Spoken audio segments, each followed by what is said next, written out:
August 1944, Normandy, France. The Allied invasion was dying in the French countryside, and everyone knew it. This is the story of General Guy Simonds, the Canadian commander who became the one Allied general German officers privately admitted they feared above all others. 6 weeks had passed since D-Day, and the great breakout from the beaches had turned into a nightmare. British and Canadian forces were stuck fighting around the city of Caen, trapped in a grinding battle that killed 2,000 men every single week. They weren't moving forward. They weren't winning. Every day brought more death for a few hundred yards of bombed-out farmland. American troops faced the same horror in the hedgerow country to the west, where every field hid German machine guns and every lane became a killing zone. The Allied advance was measured in yards, not miles. German defenders were killing 3 Allied soldiers for every German casualty. Generals were starting to whisper the word nobody wanted to say out loud: stalemate. The top commanders all agreed on one thing: real leadership came from experience. Every successful Allied general had commanded troops in the trenches of World War I. Montgomery had fought at the Somme. Patton had led tanks in France in 1918. Bradley had trained officers for decades. They had earned their authority through years of combat, working their way up through the ranks the proper way. The British Army especially valued this tradition. Officers came from the right families, attended the right schools, and learned warfare through a system that went back centuries. Combat experience was everything. That's what everyone believed. Then there was Lieutenant General Guy Simonds of the Canadian Second Corps. He was 41 years old. He had never commanded troops in real combat before 1943. He came from a middle-class family with no military background. His father was a British immigrant who had struggled to make money. Simonds himself was cold, distant, and almost mechanical in how he thought about tactical problems. He inspired respect, but never affection. His own officers found him scary. Montgomery thought he was brilliant, but too difficult to work with. British staff officers made fun of him behind his back. They called him a mathematical soldier with no feel for real men. American generals barely knew his name. They were too busy building their own fame to notice a Canadian commander. Even Canadian soldiers complained that Simonds treated them like pieces on a chessboard. He would calculate how many men had to die to achieve an objective, then order the attack without showing any emotion. One officer said it plainly: he would sacrifice a battalion to save a division without blinking an eye. But Simonds saw something the other generals missed. While everyone blamed the hedgerows, blamed German defenses, blamed the weather and the terrain, Simonds identified the real problem. Allied forces were fighting a World War II battlefield using World War I tactics. Infantry advanced behind artillery barrages exactly like they had at the Somme in 1916. Tanks moved slowly behind the infantry to provide support instead of charging ahead to break through enemy lines. Commanders always attacked during daylight when German anti-tank guns could see clearly and pick off Allied armor with ease. On July 18th, during an operation called Atlantic, Simonds watched his units get slaughtered in a daylight assault against a hill called Verrières Ridge. The Germans held the high ground with carefully positioned anti-tank guns, mortars, and machine gun nests. They could see everything. Canadian infantry and tanks advanced across open wheat fields in the middle of the afternoon, and the Germans destroyed them with cold efficiency. The Black Watch Regiment went into battle with 325 men. 324 died or were wounded. Only one man walked away unhurt. Tank losses were over 50%.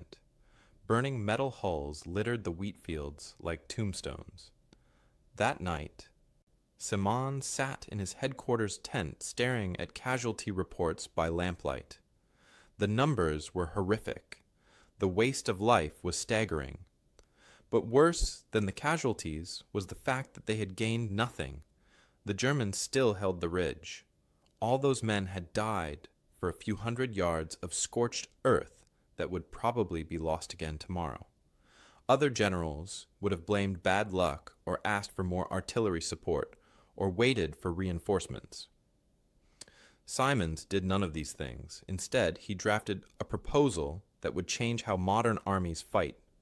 His insight was brutally simple, but completely revolutionary. Stop attacking when the enemy can see you.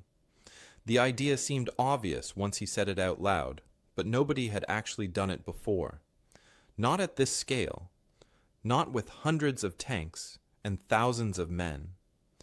Night attacks were considered impossible with armored vehicles.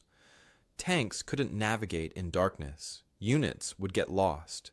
Soldiers would shoot at each other by mistake. Coordination would fall apart. Every military manual said the same thing: armor fights in daylight. Simons didn't care what the manuals said. He had watched too many men die following those manuals.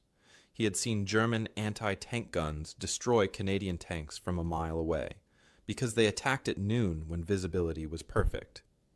He had watched German artillery observers on hilltops call down fire on advancing infantry because they could see every movement in broad daylight. The German advantage wasn't better equipment or better soldiers. It was simply that they could see Allied attacks coming from miles away and prepare accordingly. What if they couldn't see? What if 700 tanks rolled forward through complete darkness under a new moon?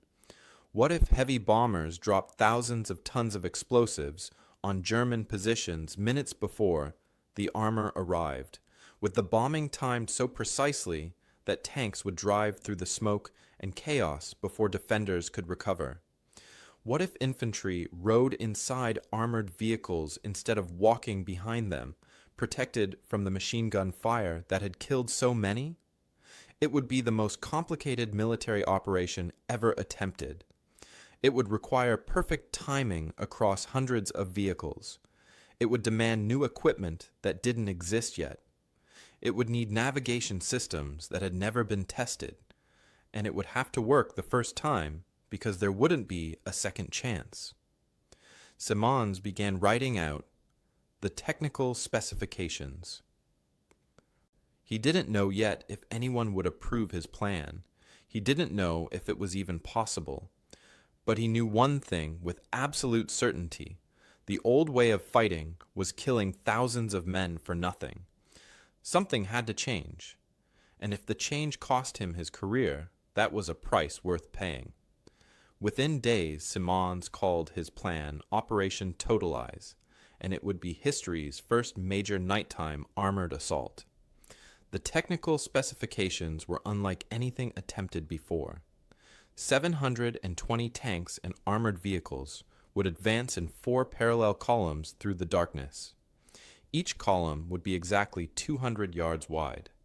The vehicles would navigate by compass bearing and tracer fire streaking overhead like deadly fireworks.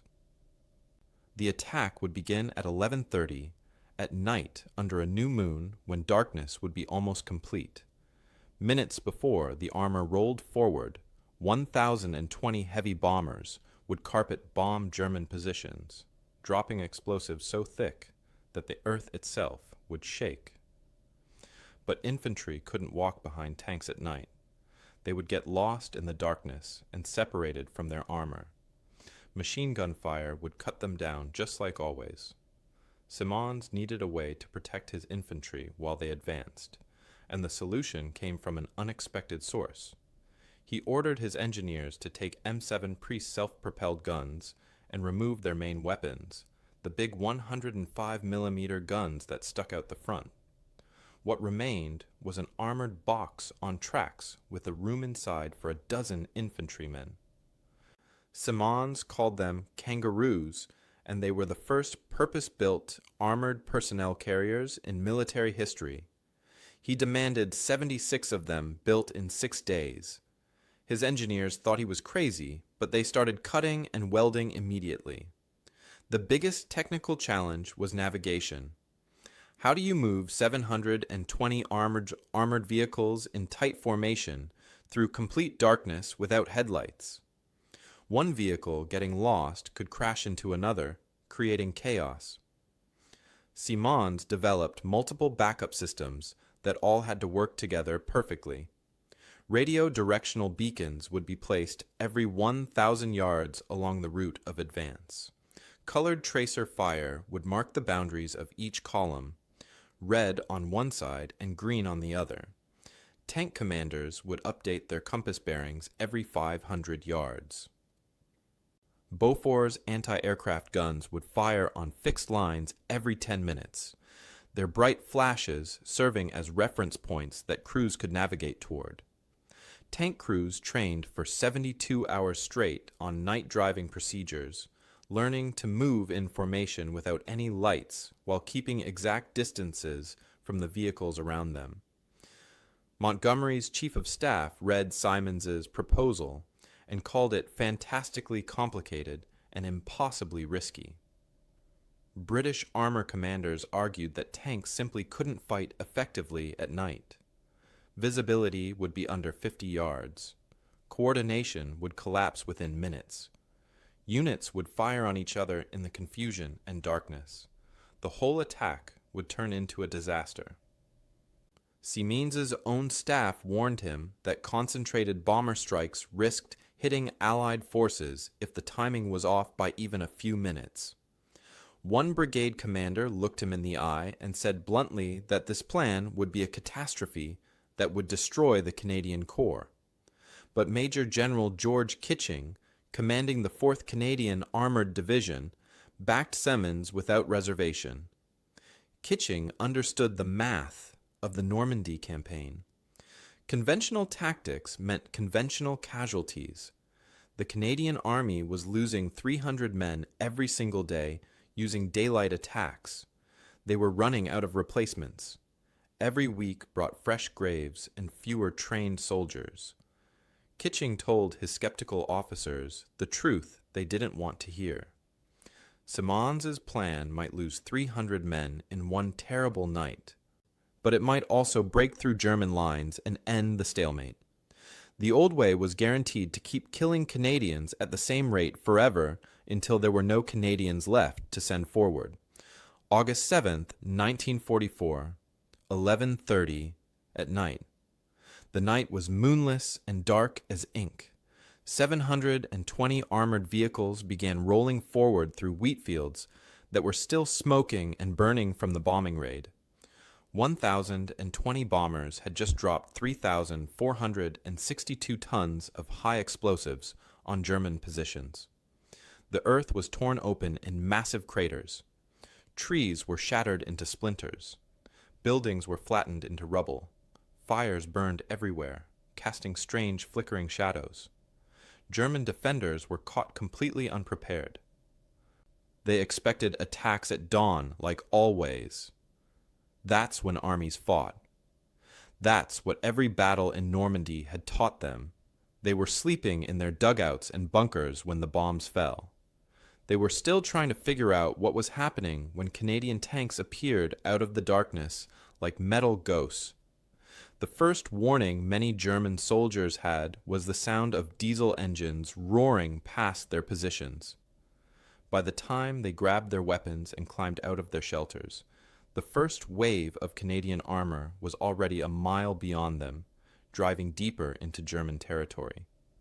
The navigation systems worked exactly as Simons had planned. Tank commanders watched the colored tracer fire, marking their boundaries. They listened for the Beaufort's guns firing their reference shots. They checked their compasses every few minutes and adjusted course. The columns stayed tight and organized even though drivers could barely see the vehicle in front of them. It was like watching a massive machine operate in darkness, 700 pieces moving together with precision. Phase 1 objectives were 6 miles deep into German lines. Previous operations had taken 3 weeks to advance 6 miles. Siemens's force captured those objectives by 2:30 in the morning. 4 hours after the attack began, Canadian units were farther forward than anyone had dared to hope. The casualties were 1/3 of what had been expected. 1/3. That meant 2 out of every 3 men who would have died in a daylight attack were still alive. German commanders couldn't organize counterattacks because they didn't know where the Canadian spearheads were. Radio reports from forward units were confused and contradictory. Some positions reported being overrun. Others reported seeing nothing. German officers couldn't send their reserve tanks forward because they might drive straight into Canadian guns in the darkness. The Wehrmacht's careful defensive system, which had stopped every previous Allied attack, simply fell apart when attacked at night. The results were mathematically dramatic and undeniable. 1,100 German prisoners were captured in the first 6 hours. 11 German tanks were destroyed. The Canadians lost 18 tanks, which sounds like a lot until you compare it to previous battles, where Canadians lost 50 or 60 tanks to destroy 11 German ones. The kill ratio had completely reversed. The 89th German Infantry Division ceased to exist as a fighting unit. It was simply destroyed, scattered, captured, or killed. Most importantly, Siemens had proved that nighttime armor tactics worked at massive scale. This wasn't a small raid or a limited experiment. This was an entire corps, thousands of vehicles and men, executing a complex operation in complete darkness and succeeding beyond expectations. Every manual that said it was impossible was now proven wrong. Every general who said tanks couldn't fight at night had to reconsider everything they thought they knew. The attack penetrated further in 3 hours than previous operations had managed in 3 weeks. The casualty rate dropped by 75%, while the advance rate increased by 400%. Siemens had found the answer written in blood and mathematics. Stop attacking when the enemy can see you. When morning came and staff officers compiled the final reports, the before and after statistics were impossible to ignore. Previous Canadian operations in Normandy had gained 2.3 miles per week while losing 340 soldiers for every mile captured.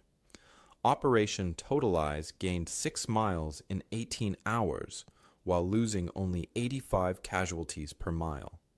The casualty rate dropped by 75%. The advance rate increased by 400%. These weren't small improvements. These were numbers that changed everything about how modern war could be fought. German intelligence reports captured weeks later revealed something even more significant than the tactical success. The psychological impact on German commanders was severe. An after-action report from the 12th SS Panzer Division stated clearly that the night attack by massed armor was completely unexpected. Forward positions were overrun before defensive fire could be organized. Then came the sentence that revealed everything. This Canadian commander understands armored warfare better than any British or American general we have faced. The report was classified, meant only for German eyes. It wasn't propaganda or exaggeration. It was a professional military assessment, and it named Siemens as the most dangerous opponent they had encountered. SS General Kurt Meyer, who commanded one of Germany's most elite divisions against Siemens, wrote about him years later in his memoir. Meyer was known as Panzer Meyer, a legend in the Wehrmacht, a commander who had fought across Europe and faced the best the Allies could send against him. His words about Siemens were chilling in their respect. Siemens was the most dangerous opponent I encountered. He was ice-cold, calculating, and willing to accept losses that would have paralyzed British commanders. He studied our defensive tactics and systematically developed counters. Fighting him was like playing chess against someone who thought 3 moves ahead. The Wehrmacht began circulating specific warnings about Simmons's corps to all units facing Canadian forces. No other Allied formation received this treatment. Not Patton's Third Army, not Montgomery's 21st Army Group, only Canadian Second Corps under Simmons. German standing orders emphasized that Canadian Second Corps attacks may occur at any hour, especially at night. Forward positions must maintain 50% alert status continuously. The Germans were so afraid of another Neunt attack that they kept half their soldiers awake around the clock, which exhausted units and reduced combat effectiveness, even when no attack came. By September, Simmons had expanded his tactical innovations across multiple operations. The Battle of the Scheldt was his masterpiece of combined arms warfare. The mission was to clear German forces from the approaches to Antwerp port. Without Antwerp, the Allies couldn't supply their armies deep in Europe, but the approaches were protected by water, flooded fields, and heavily fortified German positions on both sides of the Scheldt estuary. British commanders looked at the problem and said it would take months and cost tens of thousands of casualties. Simmons planned an amphibious assault across the Scheldt estuary using waterproof tanks and tracked amphibious vehicles called buffaloes. The operation involved 3,000 vehicles crossing 1,200 yards of tidal water under German artillery fire. British commanders declared it impossible. The tidal currents were too strong. The vehicles would sink or be swept out to sea. German guns on both shores would destroy anything that tried to cross. Every conventional military analysis said the operation couldn't succeed. Simmons launched the attack anyway on October 26th. The sensory reality of his operations was brutal and unforgettable. Canadian soldiers remembered the deafening roar of diesel engines echoing across dark water, hundreds of vehicles churning through cold October waves. The acrid smoke of burning oil mixed with the salt spray and the sharp chemical smell of cordite from exploding shells. Tracer fire arced overhead in long red and green streaks, beautiful and deadly at the same time. German artillery shells sent up white plumes of water when they missed, and orange fireballs when they hit. The strange thing was the disorientation, soldiers said later. Navigating by colored tracer fire in darkness while your vehicle pitched and rolled in tidal currents felt like being in a nightmare where nothing stayed still and death could come from any direction. Inside the Kangaroo armored personnel carriers, infantrymen sat shoulder to shoulder in complete darkness. They couldn't see anything. They could only feel every lurch and bounce transmitted through the armor plating. They could hear the engine roaring and the treads clanking, and sometimes the sharp metallic ping of small arms fire hitting the exterior. They knew that German anti-tank rounds that would have killed them instantly in open trucks now sparked harmlessly off the steel walls around them. The psychological effect was strange. Being inside armor was terrifying and reassuring at the same time. You couldn't see death coming, but you also couldn't be touched by machine gun fire that had killed so many of their friends in previous battles. While Patton's breakout grabbed headlines across America, his Third Army racing across France in August, it was Simmons's grinding battles that actually destroyed German armor reserves. American newspapers ran huge stories about Patton covering 300 miles in 30 days. His face was on magazine covers. His quotes about blood and guts were repeated everywhere. But military historians later understood the real story. Operation Totalize destroyed elements of 6 German divisions. Operation Tractable, Simmons's follow-up attack on August 14th, used the same night attack principles to close the Falaise Gap, trapping 50,000 German soldiers in a pocket where they were killed or captured. Without Siemens's operations fixing German armor in place and destroying panzer reserves, Patton's tanks would have faced coordinated counterattacks from fresh German divisions instead of scattered resistance from exhausted remnants. Yet recognition and fame completely eluded Siemens. American newspapers wanted heroes who looked good in photographs and said quotable things. Patton wore ivory-handled pistols and gave speeches about how Americans love a winner and will not tolerate a loser. That was great copy. That sold newspapers. British press celebrated Montgomery's strategic brilliance and his careful, methodical approach. That fit the British self-image. Siemens received one paragraph in most Allied news releases, usually buried on page 8. The Canadian public barely knew his name.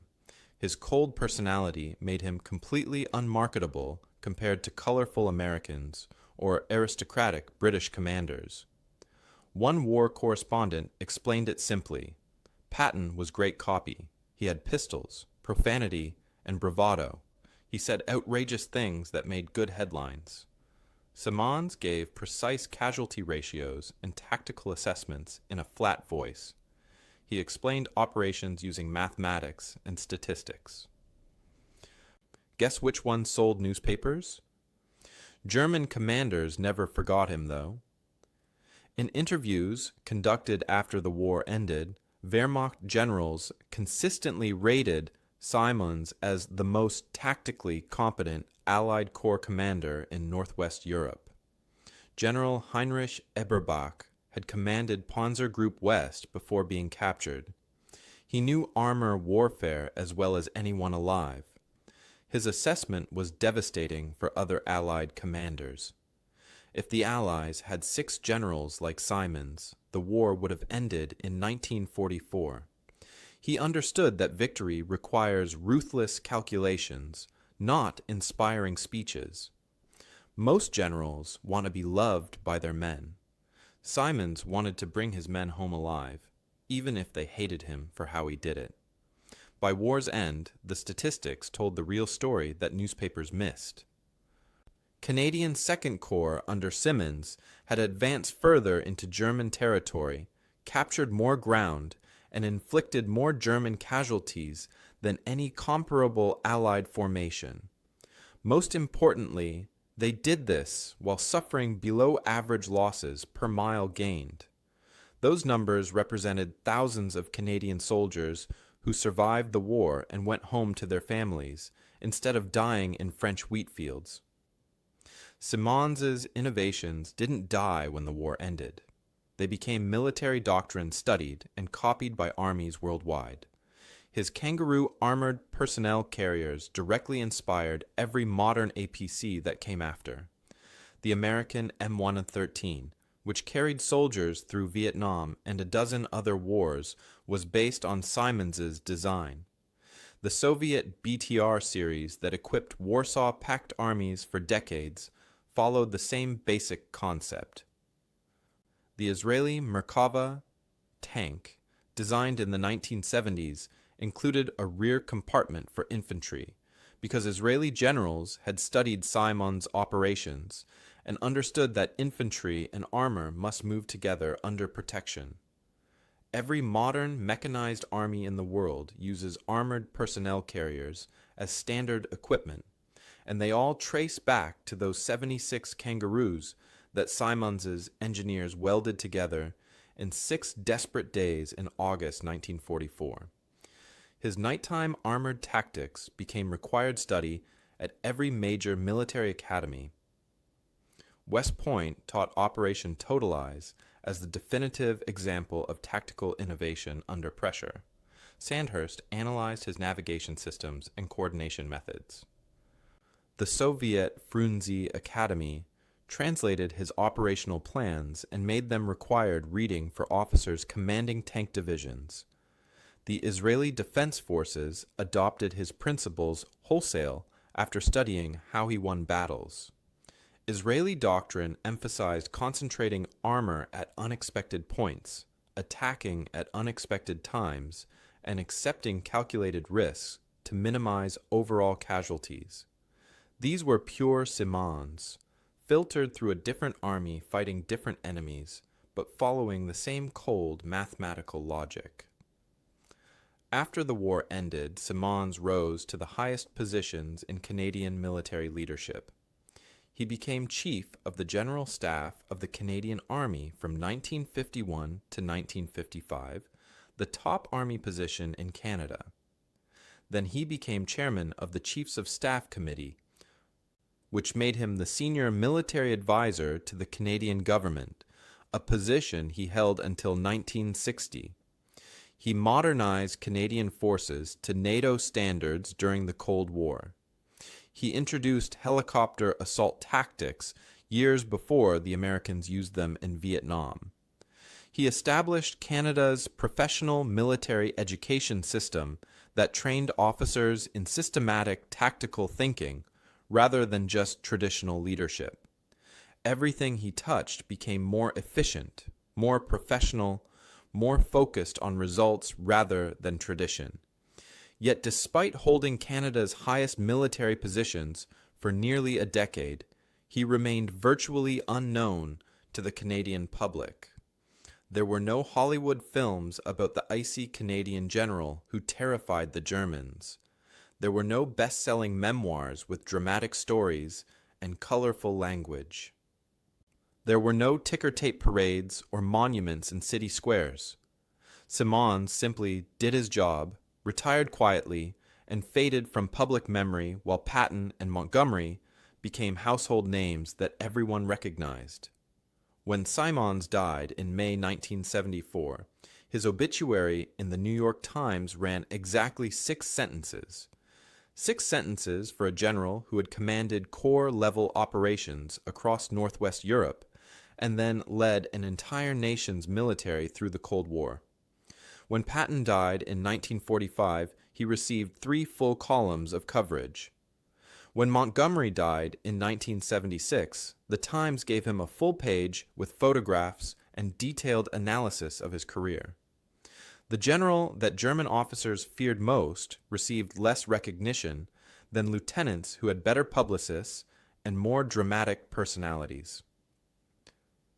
The contrast reveals something profound and uncomfortable about military leadership and public memory. Patton's boldness was photogenic. He looked good on camera. His quotes were memorable and dramatic. Simons's cold calculations were not photogenic. Nobody wants to watch a general explaining casualty ratios and navigation systems. Montgomery's aristocratic confidence played beautifully in newsreels. His clipped British accent and neat uniform made him look like central casting's idea of a general. Simons's icy competence didn't play well anywhere. He looked uncomfortable in photographs. He spoke in precise technical language that bored reporters. He had no talent for self-promotion and no interest in developing one. Americans wanted heroes who embodied national character. Patton represented aggressive individualism, the bold cowboy who shoots first and asks questions later. Bradley represented modest professionalism, the quiet, competent officer who gets the job done without drama. Both fit American self-image perfectly. Canadians weren't entirely sure what they wanted their heroes to look like, and Simons certainly didn't match whatever image they had in mind. He was too cold, too calculating, too willing to spend lives like currency to achieve objectives. That kind of ruthless competence made people uncomfortable even when it saved more lives in the long run. But effectiveness and popularity are completely different measurements, and Simons achieved what military commanders are actually supposed to achieve: mission success with minimum casualties. Those are the only 2 things that matter in war. His corps suffered 30% fewer casualties per objective captured than comparable British or American formations, 30%. Those statistics represent thousands of soldiers who came home to their families instead of dying in French fields or Dutch towns. Those men got to see their children grow up. They got to grow old with their wives. They got to live full lives because a cold, calculating general treated them like valuable resources to be conserved rather than brave heroes to be spent freely. The lesson extends far beyond World War II and military history. The most effective leaders often aren't the most celebrated. Real innovation comes from cold analysis and systematic thinking, not inspiring rhetoric and dramatic gestures. Simon saw warfare as a mathematical problem requiring systematic solutions. Exactly that mindset makes bureaucracies uncomfortable because it challenges established traditions and questions comfortable assumptions. But that same mindset wins battles and saves lives. Professional organizations resist people like Simon's because they make traditional leaders look bad by comparison. It's easier to celebrate the general who gives inspiring speeches than to promote the general who reduces casualty rates through boring logistics and careful planning. Today's military professionals study Simmons's operations in detail at staff colleges worldwide. The 1991 Gulf War used night attacks by armored forces as a central strategy, directly applying principles Simon's established in 1944. American tanks and armored vehicles advanced through darkness using GPS navigation and night vision equipment.